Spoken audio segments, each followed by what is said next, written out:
Bom dia, vamos para a nossa parte final da nossa aula, que é a fase de produção. Lembrando, né, que a gente falou da fase de cria e recria.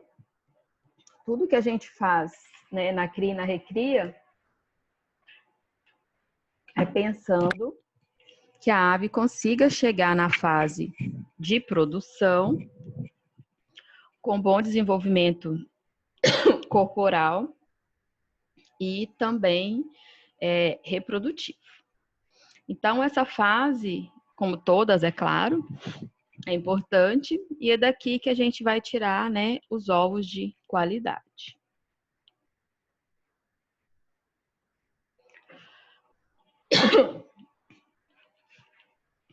Desculpa que eu já falei muito ontem e já tô ficando rouca. Então, o que acontece? A gente, nessa fase, né, como eu falei aqui, de 19 a 68 semanas, a gente já, com 19 semanas, já faz a transferência dos lotes das granjas de recria. Então, a gente retira e leva para os galpões de produção, onde já vão ter os ninhos, né? Então, a idade em que esse lote deve ser transferido vai determinar, principalmente pelas instalações disponíveis, por isso que a gente faz um escalonamento de produção, o peso corporal dessas aves e o programa de luz. Mas, aproximadamente com a idade de 19 semanas.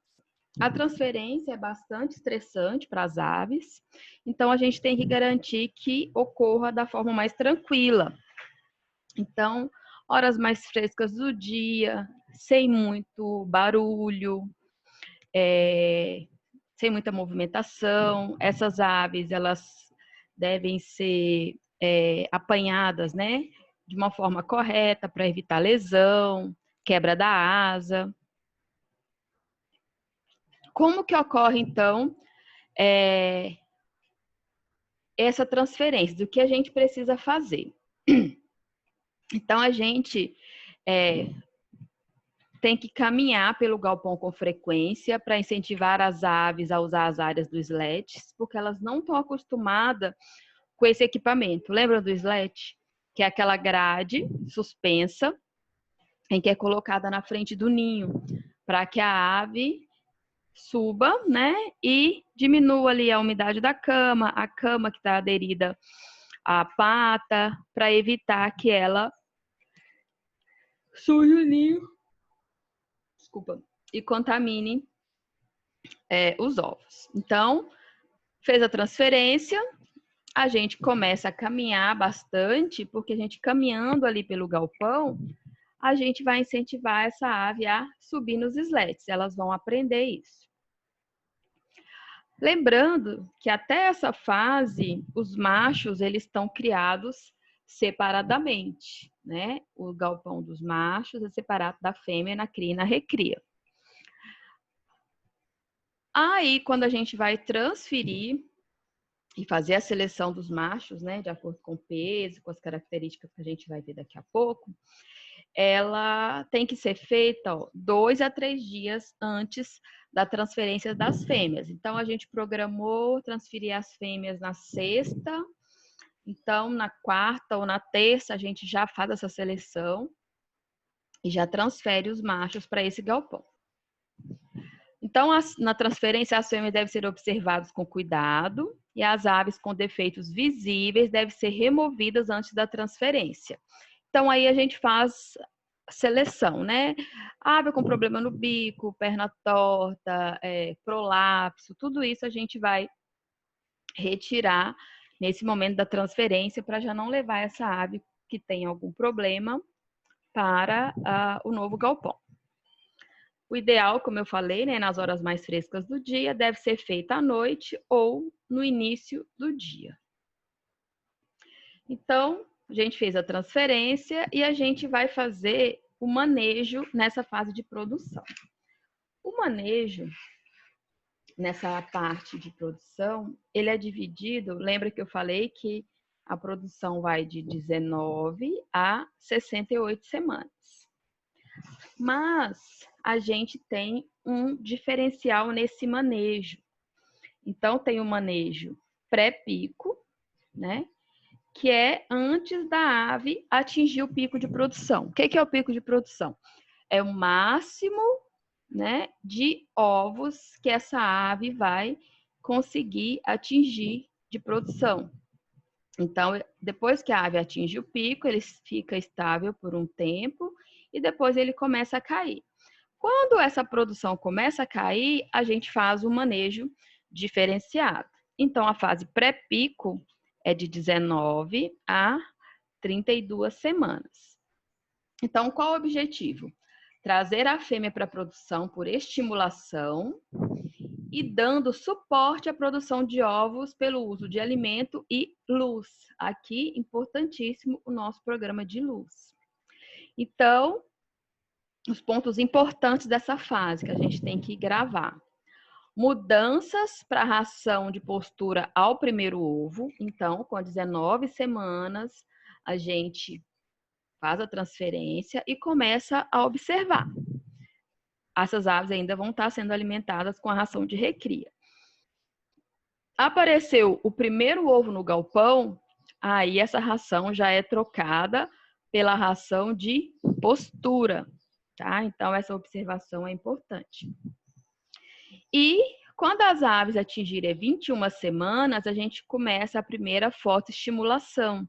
Vocês viram lá com o professor Raul como que a gente faz esse programa de luz. Então, a gente começa a aumentar, né, meia hora quando escurecer e meia hora antes de amanhecer, e a gente vai aumentando até atingir 16 horas de luz. Normalmente é o protocolo mais utilizado. Tem algumas pesquisas hoje que já falam, né, que uma quantidade menor de horas de luz já é suficiente, 14, mas normalmente 16 horas de luz é o ideal. Aí a gente vai pensar nessa fase, como a gente viu em todos, né, como que a gente vai trabalhar com a ração. Por quê? Se a ave comer muito, ela vai ganhar peso. Se ela comer de menos, ela não vai produzir ovos suficientes. Então, a gente trocou a ração e a gente começa um programa de incremento alimentar. Isso, lembrando, tem lá no manual da linhagem. Então, a gente vai ver quantidade, a produção diária em porcentagem. Então, gramas por ave. 130 gramas para cada 100 aves, certo? Quantidade máxima de ração no pico, ó, isso é importante. Vamos olhar só essa do lado de cá aqui, ó. Então, o consumo diário é de 130 gramas, tá? No pico, tá lá no manual da linhagem. Essa quantidade é de 166. Então, a gente precisa trabalhar de uma forma em que, quando chegar no pico, essa ave está consumindo 166. Então, eu preciso aumentar 36 gramas, né? Lembrando que a gente está falando por ave, tá? Aí, como eu vou fazer? Eu vou ter número de aumentos. Eu dividi 36 por 6, tá? E eu vou aumentar quantidade de ração, aumentar por cada 10%. Então, eu vou aumentar 6 gramas. Então, eu vou ficar fazendo o quê? A cada porcentagem de produção que está no quadro abaixo, eu vou aumentar 6%. Então, aqui é importante demais a gente ter um controle zootécnico muito bem trabalhado para que a gente possa fazer aí esse aumento. Então, ó, apareceu o primeiro ovo, eu começo a marcar. As minhas aves, elas estão botando 5%. Então, dentro daquele galpão, eu tenho a produção de 5% de ovos. Elas estão consumindo 130 gramas por ave. Quando atingir 15% da produção daquele galpão, eu vou aumentar 6 gramas, tá? Lembrando que a cada 10% da produção, eu aumento 6 gramas. Quando atingir 25, mais 6 dá 142, 35, 148, 45%, 154, 55, 160 e 65% da produção, eu já atingi o máximo de ração que essa ave tem que estar consumindo no pico de postura. Então, importante esse controle. Então, toda semana a gente vai lá, faz esse controle, calcula a porcentagem para ir aumentando a quantidade de ração. Isso, gente, vai estar no manual da linhagem, tá? Do lado de cá tem um modelo alternativo, né? Em que aumenta aí de 3 em 3, né? Mas a gente vai seguir aqui o modelo padrão. Aí, a gente tem o manejo pós-pico, que vai de 32 semanas até 68 semanas, tá? Aí, o que que acontece? Vocês veem que eu falei que o pré-pico é de 19 a 32 e o pós é de 32 a 64. Mas e o pico acontece quando? Então, o pico acontece em média entre 32 e 34 semanas, tá? Então, qual o objetivo desse manejo no pós-pico? Maximizar a produção dos ovos incubáveis, garantindo a persistência dos altos níveis de produção dos ovos. Então, o ponto importante, né? Como eu falei no início, entre 32 a 34 semanas ocorre o pico, que é onde ocorre o requerimento máximo de nutrientes para a produção de ovos. Então, no pico, ocorre o requerimento máximo.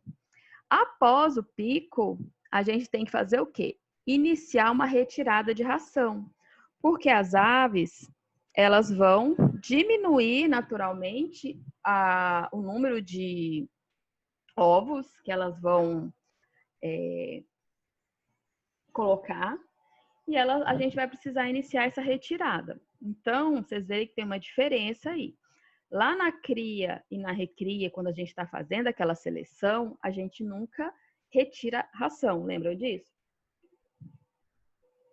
Aqui, no pós-pico, a gente já começa uma retirada gradual de ração, tá? Então, a gente começa um programa de redução de alimento e a gente reduz aí normalmente até 12% dessa quantidade, tá? Então, aqui a gente tem a idade em dias na primeira coluna, idade em semanas, faixa de redução do alimento e faixa de redução da energia, que aqui então a gente começa também a reduzir a quantidade de alimento e a energia dessa dieta. Como exemplo aqui, ó, vou colocar, teve o pico lá com 32 semanas, e com 36 semanas a gente vai começar a retirar. Então, a gente retira 2 gramas ave dia, depois mais 2, mais 2. Então, lembrando que isso aqui não é fixo, vai estar lá no manual da linhagem. E a gente faz essa retirada de gramas de ração até que a gente diminua para 12%. Se eu tinha 166 gramas no pico, eu vou reduzir 12% desse volume de ração aí. Quando eu atingir a minha redução de 12%, eu paro de reduzir essa ração. Quais são aí os principais problemas que a gente encontra na fase de produção? Produção de ovos totais abaixo do preconizado pela linhagem. Por isso que é importante a gente sempre estar consultando o manual, tá? Já falei várias vezes do manual da linhagem. Quedas súbitas de produção, baixa viabilidade de fêmeas e machos, né? Problema aí do macho e da fêmea, mortalidade, produção de ovos inférteis e não incubáveis, então tem que ser feita essa seleção, porque a ave ela pode estar com postura, mas esse ovo não está infértil. O que é o problema? É o galo? É a fêmea? Ela está botando na cama, está com problema de casca? São os problemas que a gente encontra aí na fase de produção. Então, a gente já falou bastante aqui das fêmeas, mas lembrando, né, que na produção de matrizes, a gente tem aí os machos, que são importantes nessa fase, já que a gente está querendo produzir ovos incubáveis de qualidade e aumentar a fertilidade desses ovos. Então, o manejo dos machos, a gente divide aí em semanas, tá? Então, de 0 a 4 semanas, a gente quer um desenvolvimento bom e uniforme dos tecidos corporais. De 4 a 10 semanas, crescimento para atingir o apropriado peso de acordo com a idade. Então, aqui também a gente, como fez lá na cria, na recria, faz a seleção, pesa as aves, separa para fazer essa recuperação de peso. De 10 a 15 semanas é a transição entre a fase de crescimento e a produção. E de 15 semanas até a fase produtiva, ocorre aí a maturação sexual dos machos. Então, na fase de cria e recria, o objetivo é garantir o bom desenvolvimento da carcaça, do sistema imunológico, função cardiovascular, empenamento e o apetite. Então, para a gente obter esses resultados, os machos e as fêmeas são criados separados até as 20 semanas. Lembram lá que ocorre a transferência entre 19 a 20 semanas e os machos transferidos 2 a 3 dias antes das fêmeas. No macho, lembram lá que na fêmea a gente faz a debicagem, né? No macho também ocorre essa debicagem. E ela ocorre aí, ó, com 5 a 7 dias de idade.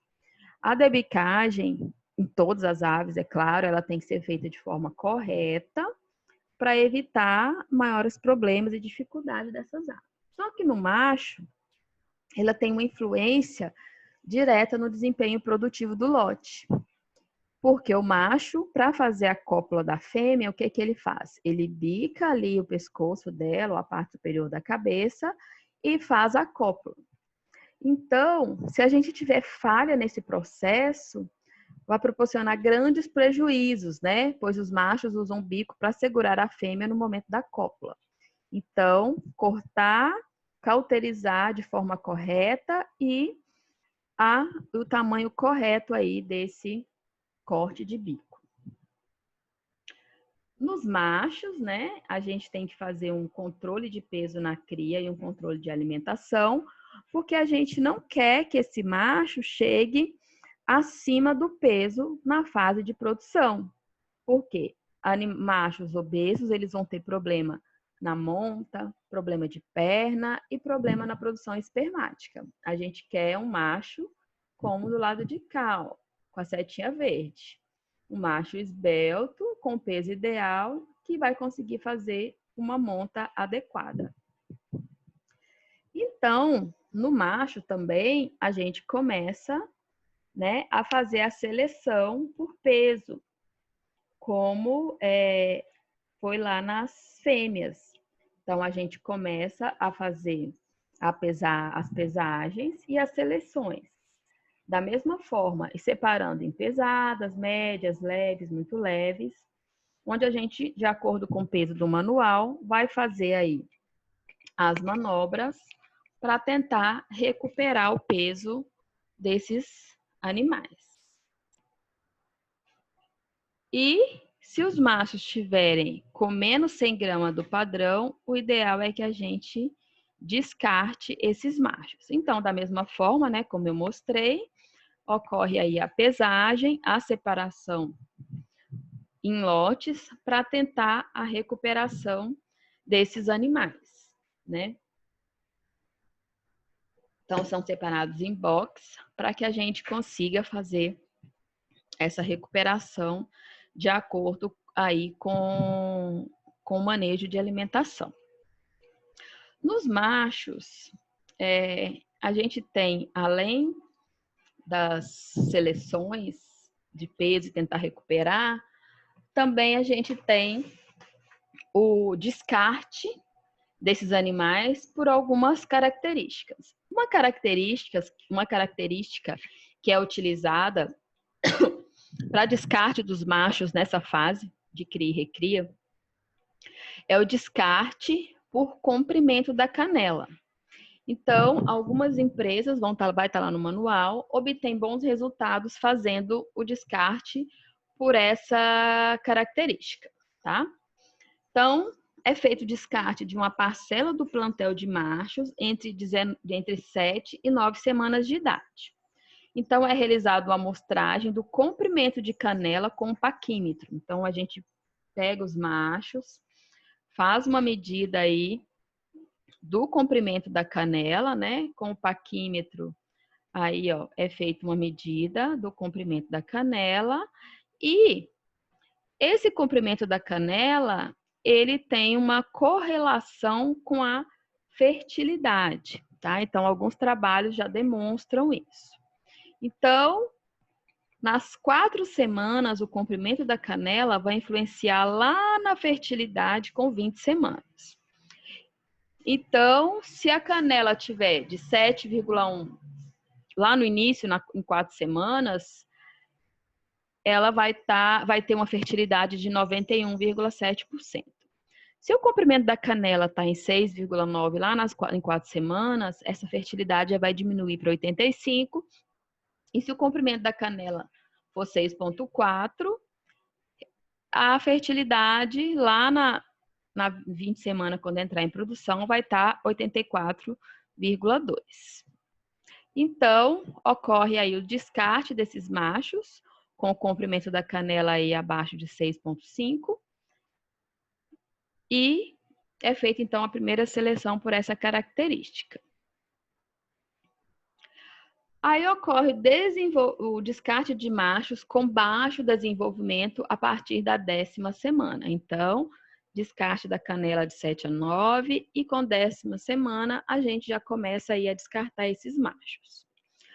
O desenvolvimento testicular, né, é pequeno, da 1ª à 10ª semana. A partir da 10ª semana, ocorre um rápido desenvolvimento testicular. Então, os machos devem ganhar peso para que o desenvolvimento testicular seja atingido. Então, ocorre o descarte daqueles machos que não se conseguiu recuperar. Então, aqui a gente tem alguns dados do peso dos testículos dos machos no primeiro dia de vida. 3 miligramas, de 10 a 12 semanas, 500 miligramas, e lá na produção, ó, com crescimento rápido, de 22 a 24 semanas, de 25 a 30. Então, esse crescimento aí é importante e ocorre má conformação desses testículos. Então, aqui a gente tem um testículo pequeno, né? E um maior que o outro. Então, esse macho não tem uma conformação adequada, vai ter uma baixa fertilidade. E nessa segunda foto, a gente tem aí uma boa conformação de testículo, tá? Aí, se a gente pegar os machos lá dos boxes, dos machos pesados, naquela seleção de peso, a gente tem conformações exageradas de testículo. E isso também vai causar o quê? Uma diminuição na fertilidade desses machos, tá? Aí a gente começa a fazer a seleção de acasalamento. Então, a gente vai fazer a transferência 19 a 20 semanas, né? Lembrando. E o acasalamento, ele vai ocorrer ao redor de 22 semanas, que os machos vão ser transferidos e as fêmeas vão ser transferidas, vão ter o reconhecimento, até que ocorra aí o acasalamento. Então, a gente faz aí, né, recomenda uma seleção com aproximadamente 18 semanas, quando as características sexuais secundárias não estão totalmente desenvolvidas, tá? Então, a gente não consegue observar. Mas a gente vai descartar os machos que a gente já consegue observar. Problemas de postura e de perna. Se o macho não tiver uma postura adequada e, né, algum problema de perna, ele não vai conseguir fazer o acasalamento. Então, com desenvolvimento comprometido, muito acima, muito abaixo do peso, machos cegos, com bico torto, ou qualquer problema físico, ou excessivamente pesados. Então, fizemos a seleção, os machos e as fêmeas já foram levados aí para o galpão de produção, e o acasalamento, ele vai ocorrer aí 22 a 23 semanas, né, quando eles já estão prontos. E a gente tem que observar aquela clássica, né, relação de acasalamento, número de machos por fêmea. Então, esse número de machos por fêmea vai variar de acordo com a idade. Com 21 a 23 semanas, a gente vai ser aí de 10,5 a 10 machos para cada 100 fêmeas.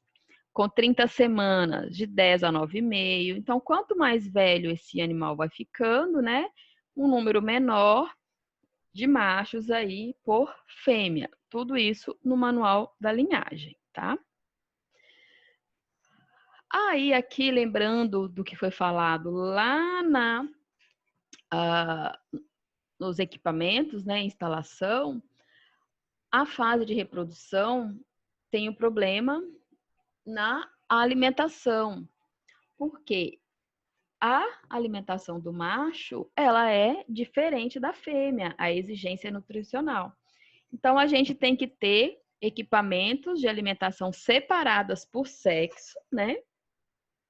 E tem que continuar sendo feita a pesagem semanal até a 40 semanas, né?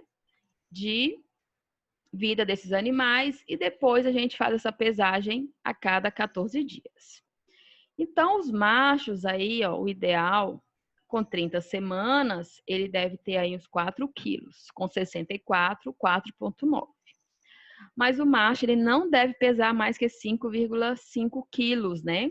Porque a eficiência de acasalamento diminui. O macho é muito pesado, ele vai ter dificuldade de aprumo e dificuldade em fazer a cópula. Aí a gente começa a, através dos dados de pesagem, fazer o descarte desses machos. A gente já descartou lá no início pela canela, pelo peso, né? Então, aqui a gente começa a sempre fazer aí essas pesagens e descartar.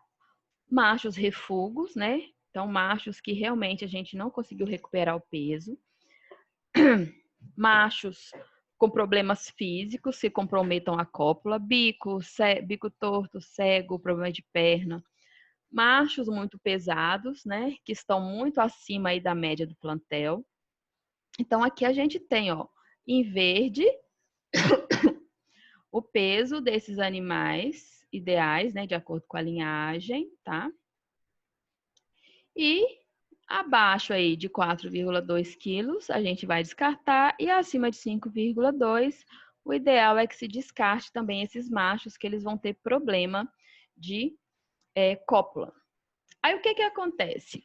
A gente vai descartando esses machos ao longo do tempo, e com isso, a gente começa a ter uma diminuição do número de machos.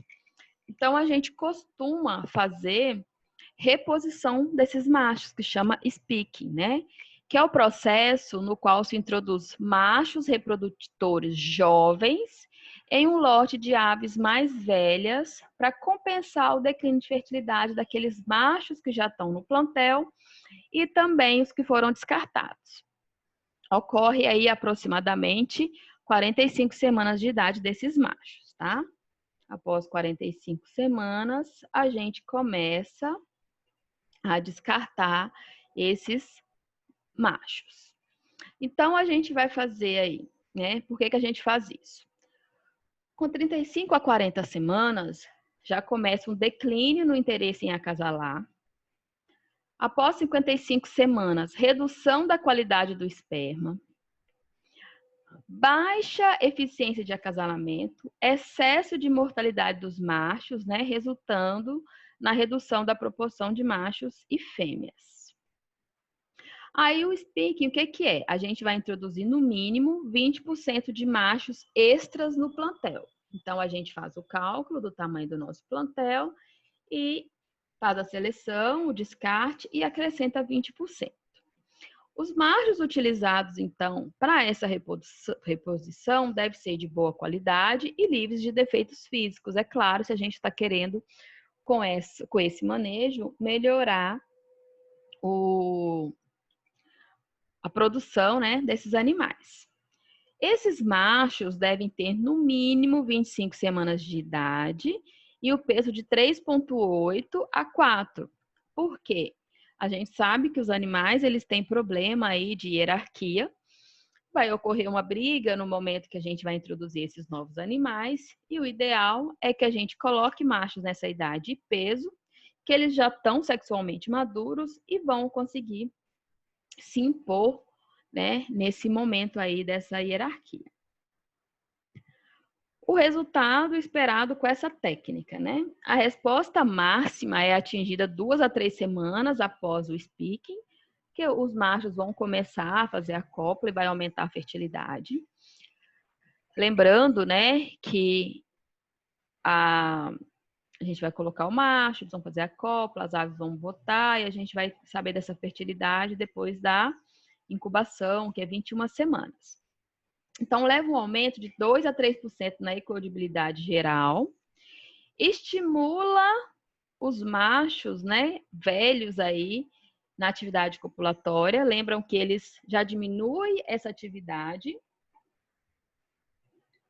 mas quando a gente introduz esses machos novos, eles vão ser estimulados aí a aumentar esta postura. A mortalidade dos machos pode aumentar, né? Porém, não dramaticamente, se os machos estiverem prontos para competir, como eu falei. Por isso a importância da idade e do peso, porque vai haver aí uma competição ali dentro do galpão. E a gente tem uma outra forma de fazer o speaking, que é o chamado intra-speaking, né? Que o que acontece? A gente vai trocar 20 a 30% de machos de um galpão a outro da mesma granja, para criar um estímulo na atividade sexual similar ao speaking. Lembrando, o speaking a gente vai pegar machos mais jovens e vai introduzir aí no plantel. Quando a gente está falando de matriz, a gente não tem só um galpão, né? Então, as empresas elas têm mais de um galpão aí de matrizes na fase de produção. Então, a gente vai trocar de um macho de um galpão para o outro. Só essa troca já vai fazer o quê? Estimular o macho, né? Chegou uma pessoa nova ali no pedaço e já vai estimular aí esse aumento da cópula. O intra-speaking, ele é mais barato e não representa nenhum risco de biosseguridade. Por que ele é mais barato? Eu só vou trocar os machos de um galpão para o outro e eu não estou introduzindo um indivíduo novo no meu sistema. Tá? Aí a gente vai falar dos manejos de ninhos e de ovos férteis, já que quando a gente fala de matriz, o que a gente está procurando? Ovos de qualidade que vão dar origem ao frango de corte comercial, às aves de postura. Então, é super importante esse manejo do ninho. Então, lembrando, né, eu mostrei lá nos equipamentos, existem vários tipos de ninho. E no galpão de produção, né, com 19 a 20 semanas, as aves vão ter o primeiro contato com esses ninhos. Então, o ideal é que a gente faça abertura e fechamento dos ninhos. Até que essas aves se acostumem, o ideal é que a gente feche durante a noite até 30 a 32 semanas de idade, porque a gente não quer que essas aves se acostumem a dormir dentro desse ninho, né? Porque pode ter algum ovo lá dentro ainda que não foi coletado, ocorre a maior contaminação e o risco de quebra. O ideal é que tenha uma cama, né, um forro nesse ninho, se a gente não estiver falando aí de ninhos automáticos, né? O ideal é que esse material ele seja seco e confortável para essas aves e livres de contaminação. Um fator importantíssimo é a coleta de ovos. Diferente aí do galpão comercial de postura, que a gente coleta aí 2 vezes ao dia, de manhã e à tarde, a gente tem que ter no mínimo 5 coletas por dia. 3 de manhã, as aves elas botam um número maior de ovos de manhã e 2 à tarde, tá? O ideal de 7 a 8. Colocar esses ovos em bandejas plásticas, né? Com 30 ovos. Por que eu falo plástica? Porque a gente vai conseguir o quê? Fazer a desinfecção correta dessas bandejas. Ponta fina para baixo, para preservar a câmara de ar, vocês já viram. Os ovos de cama, né? Os ovos que foram encontrados na cama, eles têm que ser separados, porque na hora de levar para o incubatório, esses ovos eles precisam ser incubados separadamente, porque tem um risco maior de contaminação e pode ocorrer a explosão desses ovos dentro da incubadora. Separar sempre os ovos sujos, deformados e trincados. E aqui tem alguns tipos de ovos, né, que a gente encontra. Ovos com mancha de sangue, sujo, redondo, trincado, alongado, trinca com unha, né? Então, isso tudo aí vão ser ovos que vão ser descartados, não vão ser levados para incubação. Casca enrugada, muito pequena ou de gema dupla, são ovos que a gente já observa que não vai dar origem a pintinhos ou pintinhos de qualidade, tá? Ó, ovos muito sujos, todos aqui são fotos de ovos que foram descartados por algum motivo. Então, ó, coleta dos ovos. Os ovos de cama devem ser desinfetados, incubados separados, como eu falei. Quanto maior o tempo entre a postura e a coleta, maior aí a chance de contaminação desses ovos, né? Então, quanto mais tempo ele fica ali na cama ou até mesmo dentro do ninho, maior a chance de contaminação. Por isso que o número de coletas é essencial. Então, a gente tem aqui algumas fotos de ovos contaminados por aspergilos, né, e por bactérias. Então, se um ovo desse estoura dentro da incubadora, ele vai contaminar vários outros ovos, lembrando que os ovos eles têm poros, né? Importante, né? Isso está na moda agora por conta do corona. Mas, para o funcionário ir coletar esses ovos, o que ele tem que fazer? Fazer uma desinfecção das mãos, né? Com uma solução de álcool mais glicerina, antes de cada coleta. Inicialmente, a gente coleta os ovos de cama, separar e identificar, e vai ocorrer o quê? A limpeza desses ovos, né? Então, lá na granja, já tem aí normalmente uma sala onde ocorre aí a desinfecção desses ovos. Pode ser por fumigação ou pulverização aí com permanganato, formaldeído. Aí a gente não vai entrar em detalhe, mas tem várias soluções para que ocorra essa desinfecção logo ali na granja. A fumigação é o mais utilizado, né? Tem o menor custo. Tem uma sala, como eu falei, a temperatura de 25 a 30 e umidade acima de 70. Recomendado uma fumigação tríplice, né? Que contém formaldeído, mais permanganato de potássio. Aí, depois dessa desinfecção, a gente vai armazenar os ovos em ambiente limpo e desinfetado todas as manhãs. Tem que ter uma condição adequada de temperatura, umidade relativa e ventilação. Vocês devem ter visto lá com o professor Raul, que a gente tem que armazenar esses ovos numa temperatura do zero fisiológico, que é onde esses ovos, eles não vão se desenvolver, né?